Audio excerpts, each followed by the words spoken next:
Drama की starting में हम हमारे मेल लीड लिंग चाओ और फीमेल लीड शाओतो को देखते हैं। चाओ शाओतो से कहता है कि क्या तुम्हारा उस यूनिवर्सिटी में एडमिशन नहीं हो पाएगा क्योंकि मुझे बिल्कुल भी अच्छा नहीं लग रहा है। शाओतो कहती है कि क्यों? चाओ कहता है क्योंकि मैं फिर तुम्हें देख नहीं पाऊंगा। शाओतो कहती है कि हम दोनों तो एक साथ ही रहते हैं और तुम मुझे पूरा दिन तो देखते हो। दरअसल लिंग चाओ शाओतो का छोटा भाई होता है। चाओ बचपन से ही काफी चुपचाप रहता था जिसे शाओतो हमेशा से प्रोटेक्ट करती आ रही है। फिर हमें एक रोमांटिक सीन भी दिखाया जाता है कि किस तरह ये एक दूसरे को लाइक करने लगे, क्योंकि ये उसका कोई रियल ब्रदर नहीं था बल्कि वो उसे अपने भाई की तरह मानती थी, क्योंकि उन दोनों की मॉम आपस में फ्रेंड्स थी। इसके बाद हमें 3 इयर्स पहले का टाइम दिखाया जाता है जहाँ शाओतो का रिजल्ट आता है तो उसकी मॉम उसे डांट रही होती है क्योंकि उसकी क्लास में 29th रैंक आई थी जबकि क्लास में 30 स्टूडेंट थे। शाओतो के डैड उसे अभी अप्रिशिएट करते हैं कि कोई बात नहीं, कम से कम एक बच्चा तो अभी तुमसे पीछे है। तभी चाओ उन्हें बताता है कि वो पीछे इसलिए है क्योंकि बीमार होने की वजह से उसने एग्जाम भी नहीं दिया था। ये सुनकर शाओतो जल्दी से उसका मुंह बंद करने लगती है। शाओतो की मॉम उसे डांटने लगती है कि तुम उसे चुप कराने के चक्करों में कहीं मार ही ना दो, और कहती है कि तुम मुझे वैसे भी घर पर नहीं दिखनी चाहिए, इसलिए जहाँ मन करे दफा हो जाओ। शाओतो कहती है कि हाँ हाँ जरूर। फिर लिंग चाओ को भी साथ ले जाती है क्योंकि वो चाओ के घर ही रहने जा रही थी। जब वो दोनों घर जाते हैं तो चाओ की मॉम शाओतो को देखकर बहुत खुश होती है और कहती है कि गैस करो मैं तुम्हारे लिए क्या लेकर आई हूँ। वो शाओतो के लिए न्यू स्लीपर्स लेकर आई थी जिसे देखकर शाओतो तो बहुत खुश हो जाती है, पर पीछे खड़ा लिंग चाओ अपनी मॉम से कहता है कि आप मुझे नई क्यों नहीं लेके देती जबकि मेरे स्लीपर्स तो टूट चुके हैं। उसकी मॉम कहती है कि मैं ग्लू लगा दूंगी। ये सुनकर तो लिंग चाओ के हाथ से वो टूटा स्लीपर भी नीचे गिर जाता है और फिर पूछता है तो मैं क्या पहनूं। जैसे ही उसकी मॉम स्लीपर्स ढूंढने लगती है तो वहाँ पर उन्हें उसके डैड के शूज नजर आते हैं जिन्हें देखकर वो तो सैड हो जाती है, पर शाओतो उसे एक पिंक शूज निकाल कर दे देती है जिसे पहनकर चाओ कहता है कि पिंक कितना अगली कलर है। इसके बाद शाओतो लिंग चाओ के रूम में उसके कंप्यूटर में ड्रामास के एपिसोड देख रही होती है जहाँ चाओ आकर कंप्यूटर ऑफ कर देता है तो शाओतो उससे लड़ने लगती है कि तुमने कंप्यूटर क्यों बंद किया। एक तो ये पुराना कंप्यूटर है और तुम मुझे इसे भी यूज नहीं करने देते, बार बार बंद कर देते हो। चाओ कहता है तुम कब्जा करने में काफी अच्छी हो, तुम्हें पता है ना ये मेरा कंप्यूटर है। और फिर कहता है जरा अपना पेपर तो दिखाओ 29th रैंक वाली। शाओ तो उसे पेपर देकर दोबारा कंप्यूटर ऑन करने लगती है तो चाओ उसे फिर रोक देता है। शाओ तो कहती है कि प्लीज मुझे बस एक एपिसोड देखने दो, इसके बाद मैं पढ़ना स्टार्ट कर दूंगी। चाओ कहता है कि ठीक है पर पहले तुम मुझे बड़ा भाई कहो। चाओ तो कहती है ये तो गलत बात है, मैं बचपन से ही तुम्हें छोटा भाई कहती आई हूँ तो मैं तुम्हें बड़ा क्यों कहूँ।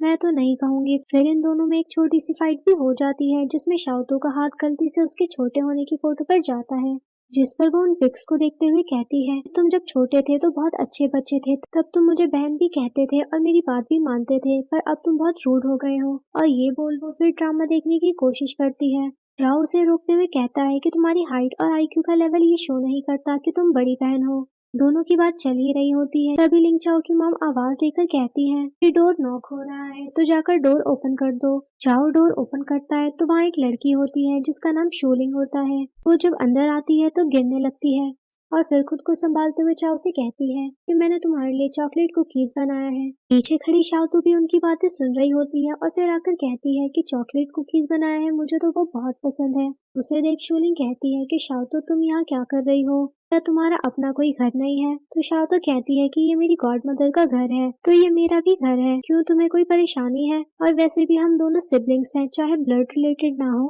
तभी चाओ उसके मुंह में कुकी देकर उसका मुंह बंद कर देता है। शोलिंग चाओ से कहती है कि हम स्कूल में मिलते हैं। चाओ तो कहने लगती है कि हम दोनों तो सेम क्लास में हैं। शोलिंग के जाने के बाद लिंग चाओ शाओतो को पकड़कर अंदर लेकर जाने लगता है कि तुम्हें पढ़ाई करनी चाहिए क्योंकि शोलिंग के ग्रेड्स तुमसे ज्यादा बेहतर हैं। शाओतो कहती है कि तुम्हें कैसे पता। चाओ कहता है क्योंकि तुम्हारा रैंक 29 है। शाओतो कहती है कि चाओ प्लीज ये बात मेरी मॉम को मत बताना। नेक्स्ट सीन में दिखाया जाता है कि दोनों साथ स्कूल जा रहे होते हैं तो शाओतो उससे कहती है कि तुम्हारी मॉम का बर्थडे आ रहा है तो तुम क्या गिफ्ट देने का सोच रहे हो।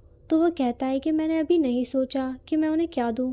शाओतो कहती है कि मैंने भी उन्हें एक गिफ्ट देने का सोचा है तो तुम मेरी हेल्प करना। चाओ कहता है कि ऐसा सोचना भी मत कि मैं तुम्हारी हेल्प करूंगा। शाओतो कहती है कि तुम मेरी मदद क्यों नहीं करना चाहते और कहती है कि पता नहीं बेचारी गॉड मदर का इतना नालायक बेटा कैसे हो सकता है।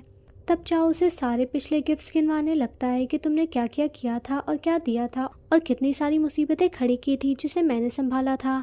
ये सब कहकर वो चला जाता है। शाओ तो जब स्कूल पहुंचती है तो उसकी बेस्टी जियांग जुआन उसे बताती है कि आजकल स्कूल में क्या हो रहा है और उसे बताती है कि 3 लोग आए हुए हैं जो किसी को पकड़ ले तो बहुत ही ज्यादा मारते हैं और उनके पैसे भी छीन लेते हैं और अपना काम खत्म करके लास्ट में कुछ खून की बूंदें और कुछ पत्ते छोड़कर चले जाते हैं, जिससे सबको ये पता चल सके कि ये काम उन्हीं के गैंग ने किया है। फिर एक क्लासमेट के बारे में बताने लगती है कि उसका तो मुझे लगता है कि सर ही फट गया है, पता नहीं वो आज स्कूल कैसे आएगा। इतने में वो क्लासमेट आकर अपनी सीट में बैठ जाता है। तो शाओ तो जियांग जुआन से पूछती है कि क्या तुम इसकी बात कर रही थी? तो वो कहती है शायद इसे कम चोट लगी होगी। जब शाओ तो उस लड़के की तरफ देखती है तो वो हंस रहा होता है। वो कहती है कि अगर इसके साथ इतना सब कुछ हुआ है तो ये हंस कैसे सकता है। इतने में जियांग जुआन अपने फोन में एक आइडल की पिक देखने लगती है, जिसे देखकर वो कहती है कि मैं तुम्हें हमेशा प्रोटेक्ट करूंगी।